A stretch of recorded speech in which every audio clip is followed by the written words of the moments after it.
All right, our fifth and last piece of new technology is a website I came across called Classroom Q, where the Q could stand for a question. It might stand for Q as in the British version of stand in line. And you will see why that definition here in a second. So if we pull up Classroom Q, which is right here, classroomq.com, we click on teachers. Now I already went in and created an account, and so you would need to create an account, and there are three options. I stuck with the free option, which allows there to be 5 students in the queue. So when I click on teachers, it's going to pull mine up automatically. So here we have, I click on teachers, and it is going to give me a class code, and I would share this class code with my students who would click on this whenever they would come to this website. They would click on student, and they would enter their name and their class code right in there. So I would maybe display this class code. So what it does is after I click on this, you see here's the class code.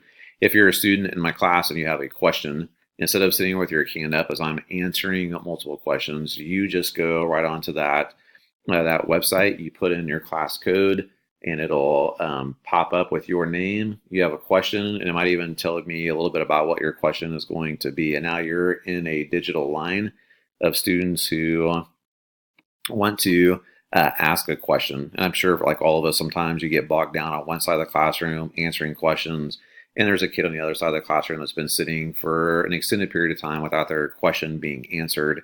And in this way, you can at least have some kind of an order, like, hey, I know, that John's been waiting for a while, and I got to get to, Stacy next, or whatever it may be. The why, I think this is a classroom management tool. The purpose would be to help better move around the classroom and monitor students and provide assistance to your classroom. My audience would be high school kids. My 2 ISTE standards would be as a facilitator. I think this is a good way to help students take ownership in their learning anytime they get an opportunity to ask questions, and to provide this in a more structured way I think is good for kids. My second ISTE standard would be that as a leader, trying to model different ways to integrate technology, not only to engage students and make student learning better, but also as a way to more effectively run a classroom, a more efficient way to run your classroom.